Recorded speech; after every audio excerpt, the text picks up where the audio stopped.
Hi, my name is David MacDonald. I'm the founder of The Path Financial. We're the UK's first independent financial advisor who has got combating climate change at the core of everything that we do. I've been asked to spend a few minutes just sharing my story with you guys, really, and hopefully to give you a really positive idea of something significantly impactful that you can do to help combat climate change. Now, first things first, this is my first attempt at recording a Zoom call, so bear with. I've got notes in hand, which I'm going to have to refer to from time to time, and I'm trying to tackle the technology of sharing a few graphics. So let's see how it goes. So the first thing you might ask yourself is, how is a financial firm going to tackle climate change, and a financial advisor of all things? Surely that's just about my pension and my ISA and all the rest of it. What difference can it make, and indeed what relevance does this have for me? That might be the question that you're asking yourself. So I'm going to aim to answer these questions, and as we go through, I'd like to show you what I think is the single biggest thing that you can do to help combat climate change. In fact, it's so big that Nordea Bank done some research on this, calculated that it could have 27 times more impact than all the rest of your climate change behaviours and actions combined. So significant. The impact can be big. I hope really that my story above all is one of hope. It's said that humans are the only earthlings who can imagine the future, and it's a future that's all too easy to dread. I think my point is that it's not all doom and gloom. We've got a chance to make amends, and it's starting to happen. It's starting to happen all around us and in many ways. So the opportunity that you have is in understanding how money can make a difference, realizing the impact that your money has and the impact that your money can have, understanding maybe the harm that it's doing at the moment, and how to do something about changing it for the better. Making your money behave better can lead to better outcomes for people and planet. So you, as a consumer, we as consumers have got the ability to harness the power of capitalism, if you will, and maybe try and change the behaviour of capitalism, make it more of a force for good. But before I get into that, I'd like to share a little bit about my journey, and I think that'll set the scene quite well. So up until a few years ago, I was a partner with a large national wealth manager. I had a practice there, which meant working with clients. Much like many people that will be in this audience today, people have spent some time accumulating some savings or some pensions, or all who are thinking about doing that and how to secure their financial future. So that's what a wealth manager or a financial planner does. There comes a time in people's lives when they've accumulated some savings and they think, well, maybe now's the time to get some financial advice. Try and make the money work hard, make sure it's in the right place, make sure it's got the right risk metrics, and is doing, you want your money to become your servant, to do the stuff that you want to help it achieve things that you want to in your life. So that's what we did as financial planners. We got people's money organised, and then when it was in the various tax structures that we worked with, we would try and figure out how to get the best investment return on it. And we'd put it in funds which would invest in things like this, for example. So a typical pension fund would be invested in companies like this. This is not unusual. And in fact, even some so-called ethical funds or ESG funds have got investments in extraction companies, coal and oil, for example. So this is probably, for most people in the audience, the type of companies that they're maybe not massively comfortable supporting. And there are others which are in pension funds as well, such as tobacco, which people are generally not comfortable about. But I just shared with you on that list some which are involved in the obvious climate change problems of extraction and funding extraction and animal agriculture and a lot of single-use plastic. But this would represent a typical investment portfolio or part of a typical investment portfolio even today. So anyway, it was a few years ago that I personally started to become interested in the environment and started to realize some of the challenges that we were facing and that the planet was facing. And as I was gradually getting more conscious of environmental matters, I was gradually getting less and less happy at work. Couldn't necessarily quite figure out why, couldn't put my finger on it, but the fact was I was getting less and less happy with what I was doing on a day-to-day basis. It was my eldest son, in fact, who said, "Hey, Dad, you want to watch Cowspiracy? It's really interesting. It's all about how animal agriculture has got a negative effect on the planet." I never thought about that before. Sat down and watched it. Very enlightening program. It certainly got me thinking very hard. I realised that the producer of that was Leonardo DiCaprio. I hadn't realised he was vegan. I hadn't realised particularly why he was vegan. That led me into his views on divestment and the power of selling or stopping supporting companies that were doing negative things to people and planet. So that was the epiphany for me. I actually realized that I was part of the very problem that was causing me so much concern. I was helping fund these companies that were causing huge release of carbon into the atmosphere and methane, the animal agriculture, the coal and oil extraction. So my view was I was the problem. I had to take myself out of the frame. The only decent thing to do was to stop. So I did. I sold my business and I contemplated my retirement. And I thought, well, hey, at least I can spend my time doing what I want to do, which is actually spending time trying to help climate change. So I was envisaging walking the dog, picking up plastic bottles off the beach where I live. I bought my plug-in car, got rid of my hot tub, turned off the oil lager, and I moved to a largely vegetarian diet. But I had an idea, a germ of an idea, and it started to grow. It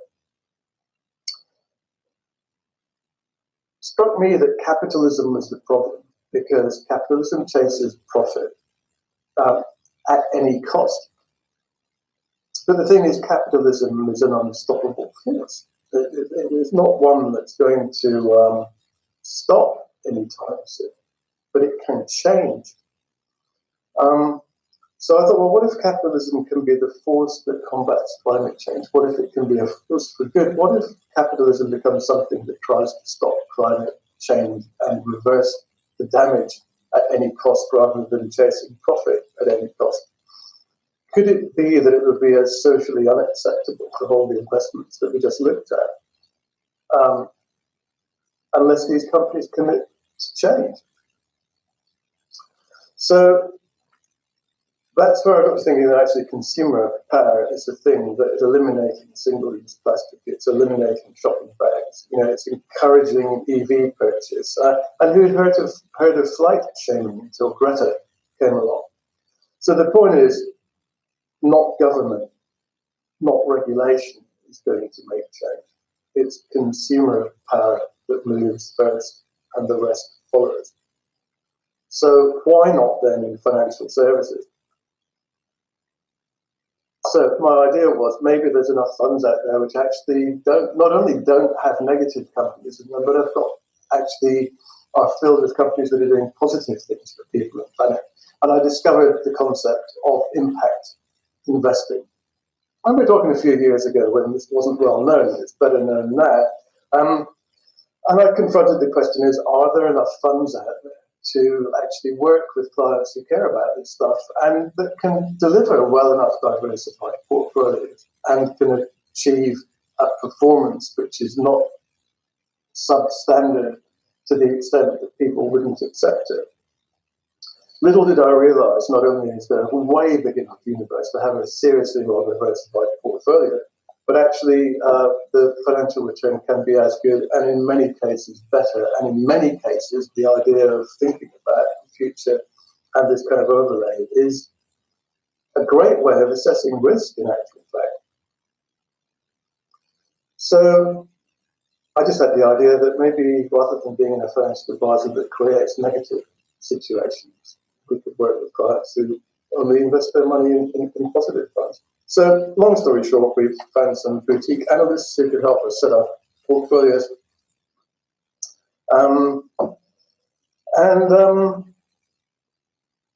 Now we've been running for over a year. We're attracting a huge amount of funds under management, and I'd just like to share a couple of slides with you here in terms of the investment return.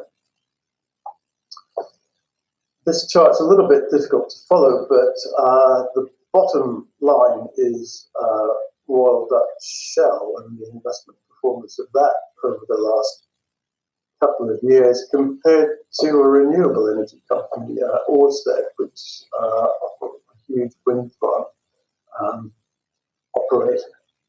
And, you know, if you get it right, I mean, what's going to be the business of the future? Is it going to be oil? Or is it going to be renewable energy? I think it's quite easy to see that extraction industries are going to be seriously challenged. If we look at the portfolios that we run, for example, which are the three green lines, A, B, and C, and I've just chucked on there a couple of benchmarks, D being the average fund. Now, C is cautious, B is balanced, A is adventurous.